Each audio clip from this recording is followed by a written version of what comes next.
Have a good day. Welcome back English with Chandu YouTube channel. ඔන්න මම ඔයාලට දැන් අද අලුත් පාඩමක් ගේනවා. අපි කලින් කතා කරපු පාඩමේ බහුවචන ස්වරූපය ගැන. මේකට අපි කියනවා these are කියලා. කලින් අපි කතා කරේ this is කියන එක. මේක these are. Right. මේකේ තේරුම ගත්තාම අරක දැන් ඒක වචනයිනේ. this is කිව්වේ මේක මෙයාමු. අපි මේක උච්චාරණය කරන්නේ these are කියලා. these are. එතකොට මේකේ තේරුම ගත්තාම අපි මේවා මෙයාලා මෙවුන් මෙන්න මේ අදහස තමයි අපි සිංහලෙන් ගත්තාම එන්නේ. සිංහලෙන් ගත්තාම these are කියන එකේ තේරුම තමයි මේවා මෙයාලා මෙවුන්. right. අපි බලමු මේකෙන් වාක්‍යයක් ගොඩනගන්නේ කොහොමද කියලා. these are cars. these are cars. මේවා කාර්. ඒ වගේම අපි තව එකක් ගමු. these are trees. මේවා ගස්. තවත් වාක්‍යයක් ගමු අපි. these are buildings. මේවා ගොඩනැගිලි. මෙන්න මේ විදිහට ඔයාට ඕනේ තරම් ප්‍රාණවාචී අප්‍රාණවාචී නාමපද භාවිතා කරලා බහුවචන වාක්‍ය හදන්න පුළුවන්. අපි ගමු මෙතෙන්ට ප්‍රාණවාචී එක these are animals. මෙවුන් සත්තු. මෙතන හොඳට මතක තියාගන්න. ගොඩක් වරද්දනවා මෙතෙන්ට an භාවිතා කරන. දැන් අපි this is වාක්‍ය රටාවේ නම් හෝ an දැම්මනේ. නමුත් මේකේ භාවිතා කරන්න ඒකට හේතුව තමයි මේ වාක්‍ය රටා සම්පූර්ණම බහුවචන වාක්‍ය. එතකොට බහුවචන වාක්‍ය එක්ක අපි හෝ an භාවිතා කරන්නේ නැහැ. ඒක හොඳට මතක තියාගන්න. මේ නාම පදේ ඉදිරියෙන් කිසිම අවස්ථාවක හෝ an භාවිතා කරන්න බෑ. අපි තව එකක් ගමු. these are mangoes. මේවා අඹ ගෙඩි. එතකොට මෙන්න මේ විදිහට මේ වාක්‍ය රටාවෙන් ඔයාට වාක්‍ය සදන්න පුළුවන්. මම හිතන්නේ මේ ටික කරුණු පැහැදිලි. right. ඒ වගේම අපි තවත් පාඩම් දෙකක් අද මේ පාඩමත් සමගම ඉගෙන ගන්නවා. right. මේ පාඩම තමයි that is මේක අපි උච්චාරණය කරන්නේ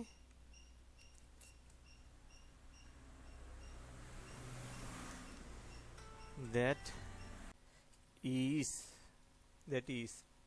මේක සිංහල තේරුම ගත්තාම අරක අරයා අරු කියන තේරුම තමයි තියෙන්නේ. සාමාන්‍ය මේ වාක්‍ය රටාව අපි භාවිතා කරන්නේ දුර තියෙන ඒක වචන දේවල් ගැන කතා කරද්දී අපිට කාට හරි ඇඟිල්ලෙන් පෙන්නලා අරක පෑනක් යන වේ වාගේ අපිට ළඟ ඒවා නෙවෙයි. අපි දැන් ළඟ තියෙන ඒක වචන දේවල් ගැන කතා කරන්න තමයි this is කියන එක භාවිතා කළේ. ඒතකොට මේ වාක්‍ය රටාව භාවිතා කරන්නේ දුර තියෙන ඒක වචන දේවල් ගැන කතා කරන්න. අපි උදාහරණයක් ගමු. that is a bag. අරක බෑගයක් නේද? ඒ විදිහට that එක මෙතනදී ඔන්න ඔයාලට මේ වාක්‍ය රටාවෙත් හෝ an භාවිතා කරන්න වෙනවා. මොකද ඒක වචන දේවල් ගැන කතා කරන්නේ දුර තියෙන ඒක වචන. හොඳට මතක තියාගන්න. දුර තියෙන ඒක වචන දේවල් ගැන කතා කරන්නේ. එතකොට මේකේ හරි අනිවාර්යයෙන්ම භාවිතා කරන්න වෙනවා. right. that is a bag. ඒ වගේම ඕනෑම noun එකක් අපිට මෙතෙන්ට භාවිතා කරන්න පුළුවන්. that is a mountain. අරක කන්දක්. that is a mountain. අරක කන්දක්. ඒ විදිහට අපිට භාවිතා කරන්න පුළුවන්. තව එකක් ගමු. that's a lake. අරක වැවක්. ඒකට හොඳට මතක තියාගන්න දුර තියෙන ඒක වචන දේවල්. that is a lake. අරක වැවක්. තව එකක් අපි ගමු මෙතෙන්ට. මෙහෙම ගමුකෝ. අරු අලියෙක්. එතකොට අපි ගන්නවා that is an elephant. අරු අලියෙක්. that is an elephant. ඒ වගේම අපි තව එකක් ගමු. අරයා මගේ යාළුවෙක්. එතකොට අපි කොහොමද කියන්නේ? that is a friend of mine. That's a friend of mine. අරයා මගේ යාළුවෙක්. That's a friend of mine. අපි මේක භාවිතා කරන්නේ මේ විදිහට. That's a friend of mine. Right. තව එකක් ගමු අපි. That's a beautiful house. choice. අරක ලස්සන ගයක්. ඒ විදිහට අපිට මේ noun එකට කලින් adjective එකක් භාවිතා කරන්නත් පුළුවන්.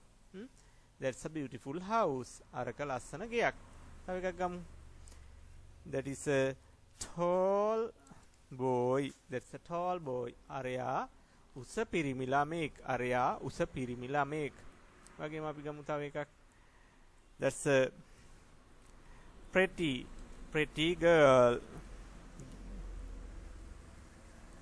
That's a pretty girl. අරයා ලස්සන ගැහැණු ළමයෙක්. අරයා ලස්සන ගැහැණු ළමයෙක්. මෙන්න මේ විදිහට අපිට දුර තියෙන ඒක වචන දේවල් ගැන කතා කරද්දී that is කියන වාක්‍ය රටාව භාවිතා කරන්න පුළුවන්. ඉතින් මේවා හොඳින් අධ්‍යයනය කරන්න මේ වගේ වාක්‍ය තව ලියලා ඔයා හුරු වෙන්න. එතකොට ඔයාට කිසි ගැටලුවක් නැතුව ඉංග්‍රීසි ටික පිළිවෙලට හදා ගන්න පුළුවන්. හරි. එහෙනම් අපි බලමු මේකේ බහුවචන වාක්‍ය රටාව කොහොමද කියලා. දුර තියෙන ඒක වචනේ වට that is කියලා ගත්තේ බහුවචනේ වට කියනවා those are. මේක උච්චාරණය කරන්නේ අපි those කරන්නේ those are කියලා. සිංහල තේරුම ගත්තොත් අපි අරවා අරයලා අරුන් අරවා අරයලා අරුන් කියන අදහස තියෙන්නේ.